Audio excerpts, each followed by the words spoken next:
Continuamos con el análisis de las características morfogenéticas y estructurales para entender cómo se integran en lo que es la producción de forraje. Vamos a mirar la tasa de extensión foliar y la tasa de aparición foliar, dos factores definientes de lo que son las características morfogenéticas y que afectan sobre las estructurales.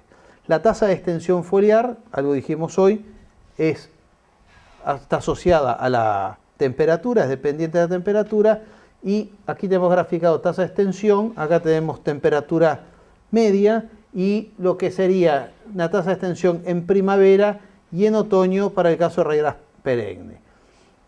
¿Qué es lo que nos muestra? Una respuesta exponencial, es decir, a medida que la temperatura aumenta, más allá de que aquí hay más cantidad de recursos que aquí, y eso está afectando la tasa de extensión, nos muestra que a mayores temperaturas, mayor tasa de extensión, por lo tanto, la hoja que se forme con mayores temperaturas medias se va a formar con mayor longitud, porque por cada grado día la tasa de extensión es mayor. Eso es lo que nos explicaba, lo que decíamos hoy, hojas de otoño más grandes que hojas de invierno para la misma especie, por lo tanto, el recambio de una hoja de otoño por una hoja de invierno sería como cambiar una hoja que creció en estas condiciones en relación a una hoja que creció en condiciones de este tipo.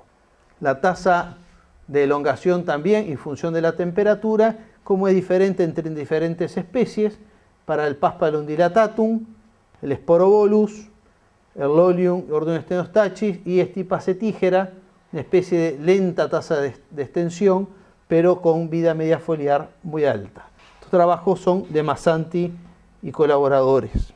Tasa de aparición con los valores de filocrón, es decir, grados día acumulados para la aparición sucesiva de dos hojas, lo que nos permite es establecer modelos de respuesta en el sentido de que, conociendo el filocrón y el número de hojas vivas que mantiene por macolla las diferentes especies, podemos calcular la vida media foliar, que sería el intervalo entre defoliaciones que permitiría reponer el número de hojas que la macolla es capaz de sostener antes de iniciar la senescencia de las formadas primero o de las más viejas. Vemos que Stipanesiana, un lento desarrollo, un filocrón bastante alto, 580 grados, Sporobolus indicus 500 grados. ¿Y para qué nos sirve esto? Y bueno, si yo sé que tengo una especie como el Sporobolus indicus de 500 grados día y el Paspalum dilatatum con 324, calcularé la vida media foliar. Si tienen número de hojas similares, un pastoreo más frecuente va a favorecer a aquel que repone más rápido el área foliar que el que repone más despacio. ¿Cuál es la salvedad?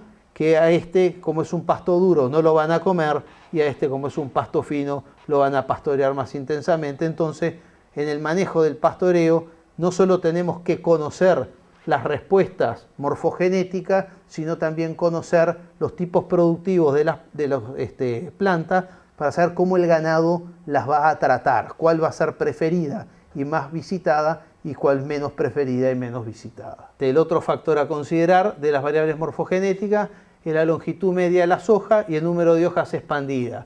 El número de hojas expandidas es una variable bastante difícil de modificar. En general no tiene grandes variaciones para las especies C3. En especies C4 algunas variaciones se observan con los niveles tróficos de los nutrientes. Ustedes tienen acá el número de hojas expandidas para Paspalum notatum y modificaciones con la oferta de forraje de 4 a 14.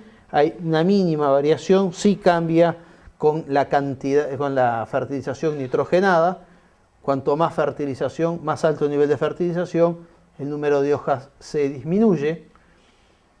Y la longitud media de las hojas, vemos que se hacen mayores con las intensidades menores de defoliación, ofertas más altas, menor intensidad. El tamaño de la hoja crece hacia las ofertas menores. ¿Por qué? Porque queda una altura de pastura mayor, un pseudotallo más alto, el tiempo de recorrido a través del pseudotallo se incrementa y por lo tanto la tasa de extensión foliar está funcionando más tiempo hasta que la hoja se expande, lo que resulta en una lámina mayor. a medida que tenemos mejores niveles tróficos, mayor nivel de nitrógeno, el tamaño de la hoja se hace más grande, lo cual demuestra en cierta forma que las plantas tienden a compensar tamaño y número para mantener una cierta relación de área foliar. Vemos que acá aumenta el nitrógeno, se hace más grande. Si aumenta el nitrógeno, disminuye el número de hojas.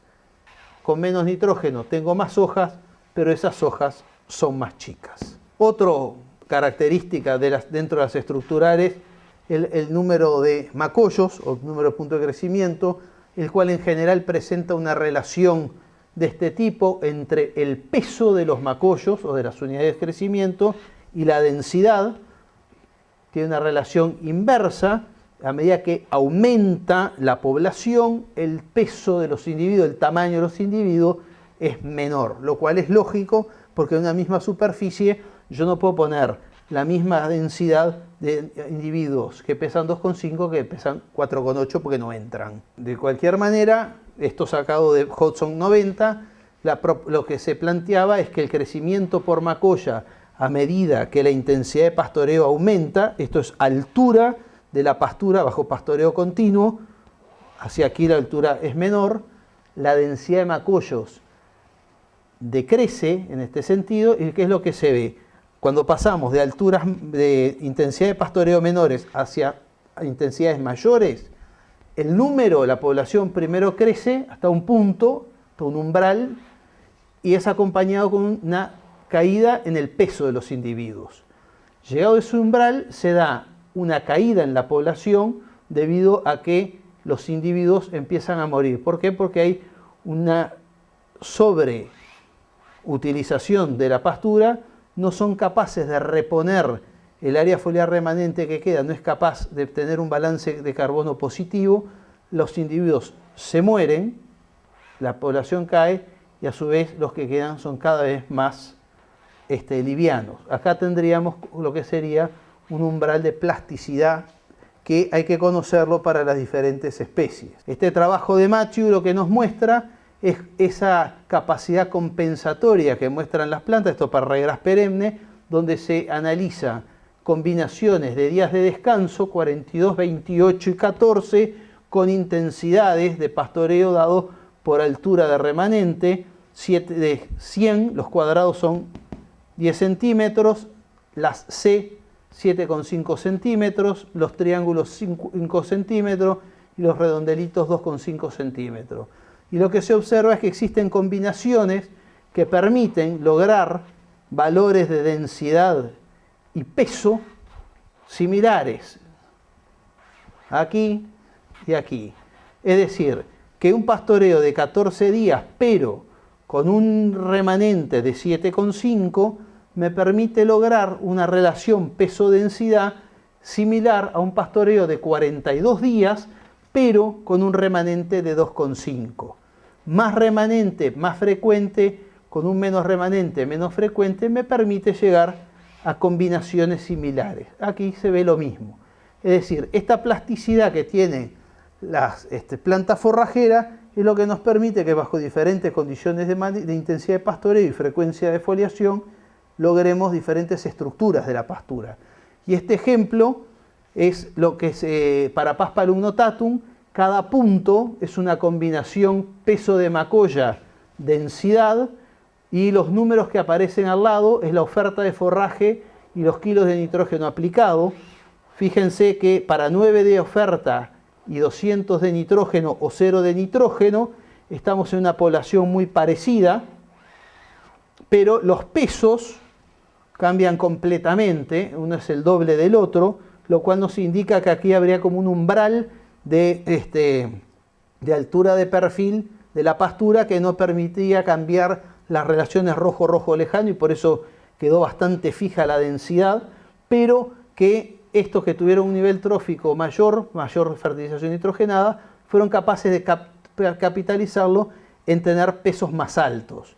Y en un punto como contrario, con una intensidad de pastoreo mayor, una oferta menor y bajo nitrógeno, y una oferta similar y alto nitrógeno, la intensidad del pastoreo es lo que estaba limitando aquí el peso de los individuos. Entonces la mejora en el nivel de disponibilidad de nitrógeno se capitaliza en incrementar la población.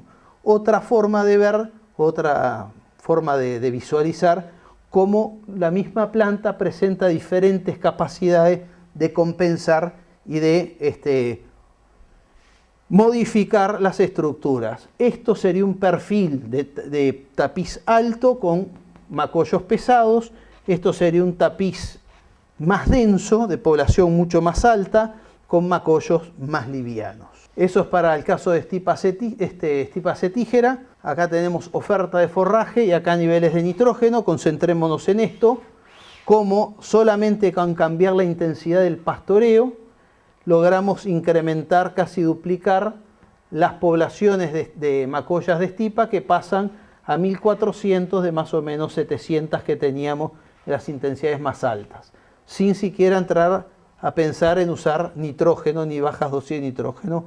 Pero hay un camino a recorrer a través de reducir la intensidad en el pastoreo para mejorar las poblaciones de especies perennes, valiosas, que por el pastoreo libre se genera una mayor intensidad y depresión de las poblaciones.